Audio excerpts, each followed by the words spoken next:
Andrew's on the camera, I'm in the chair. The show is back. Rowan Hand with you on the morning program. A little later here at Destination Uri, reaching out to the entire world. John Herron is with me this morning, and I'll be talking to John in a moment. John is the young pastor from the Metropolitan Church in Uri, and a delight to have you on the program this morning, John. Thank you, Rowan. Thank you for coming and starting the week with us. Thank you for having me. And I should explain to the people where I've been. I've been off. I had this notion I would go to the south of Spain and live there and work from there and spend the last 40 years of my life there. But it didn't quite work out that way, because the one thing that I didn't realize, that the quality of internet in the south of Spain, at least where I was very, very poor indeed. They often say that when you're getting a house, it's location, location, and location, but it's not. When you're getting a house, it's internet, internet, internet. Otherwise, you're lost in this world. So I couldn't do the work because of the lack of internet. And as well, the sheer temperature down there, even in the month of May, was absolutely huge indeed. And I couldn't work in it. So I've come back. I'm here until the end of June, and then we'll return to southern Spain for responsibilities there. And then back in Ireland, in Uri, Northern Ireland, East Coast, Newry, Mourne and Down, back to settle here and to remain here for the remainder of my days. And so that was Spain, and I thoroughly enjoyed the time there. The weather was great, sunshine, wall-to-wall sunshine, sky, horizon to horizon sunshine every day, John. But you're a man who has horizon to horizon, sunshine in your life, and it's a consequence of your belief in the Christian God. That's true, Rowan. We've been actually recently speaking in church on the 23rd Psalm. I'm sure you're aware of that Psalm, the Lord is my shepherd. Wow, I like it. I wouldn't, if you were to say to me, tell me what the 23rd Psalm was, I'd have to think of it a wee bit. Yes. And I'd say, oh yeah, the Lord's my shepherd, I'll not want. He lays me down to lie in pastures green. He leadeth me the quiet water. That's not bad for an old optimistic agnostic. You know, I like the notion of Christianity, but I can't prove it. Mm-hmm. Can you prove it? Well, we have faith, and isn't faith, as the Bible says, it's the substance of things not seen. It's the evidence of things not seen. It's the substance of things that are hoped for. So it's like the sixth sense. We are sure by faith. Yeah. But where did your faith come from? Where did it begin? Well, I was brought up just through the traditional church. But what was your traditional church? We were brought up Anglican. You were Church of Ireland. Church of Ireland, yes. Yeah. And we were baptized and confirmed, and always had a head knowledge of God, and believed in God, you know, mentally, but I had no vital relationship with Him, I would say. And until we experienced a sudden death in our family, and I began to think about, just even as a young teenager, I began to think about, you know, the brevity of life and the inevitability of death. And that's an unusual enough thing, John, for a teenager, because normally you're out sort of hell rising and all the young people, they do that kind of thing. But you had a wisdom beyond your years, perhaps. Or perhaps a sense of morbidity, I don't know. But no, I think that each of us inside have an awareness that we're mortal. Yes. And yes. And you know, events like sudden death and bring it home to our hearts. I mean, I still remember the first contact with death I ever had as a 5-year-old boy, and I think that I began to think. I never shared these thoughts with anyone, but I held them in, and I pondered it, and I remember at times not even being able to sleep, considering it, and so basically considering it or fearing it. Fearing it was the word. Yeah, fearing it. So then we had a Bible at home, and I was fascinated by it, and at times I would pick it up and read through it, and then on one occasion I was invited to go to a Christian meeting, and I guess that's really where it began for me. Christian meeting. It was a Christian meeting. Well, tell me, I have to ask you, what did the Church of Ireland do wrong to lose you?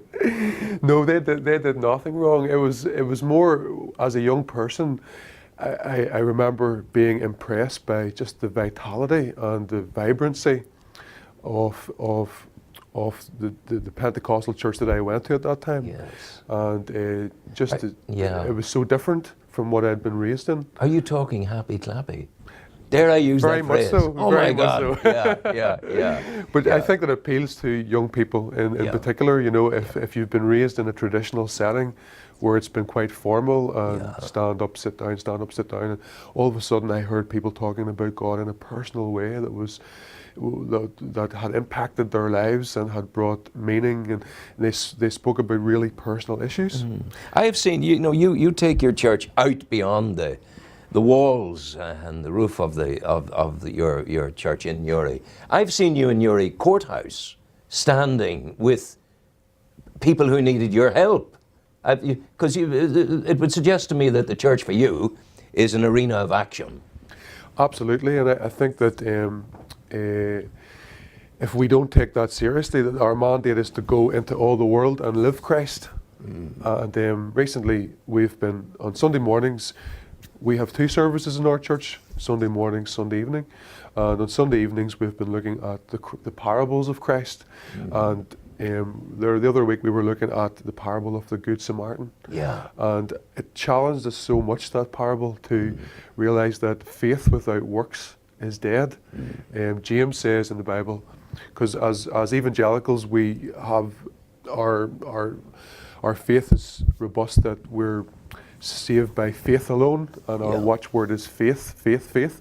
But James says, if you say you have faith but it's not displayed in works, then what good is it?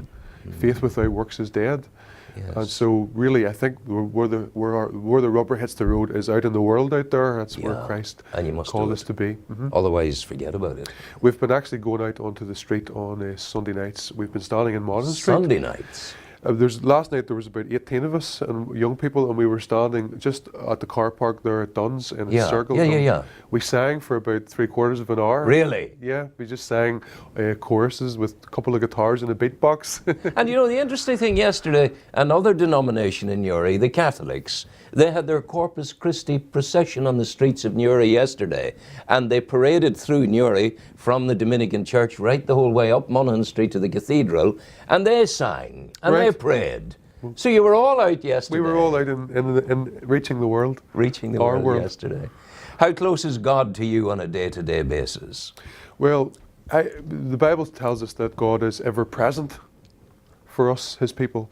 So my routine in the morning is to rise and to spend some time reading, and then to spend some time praying.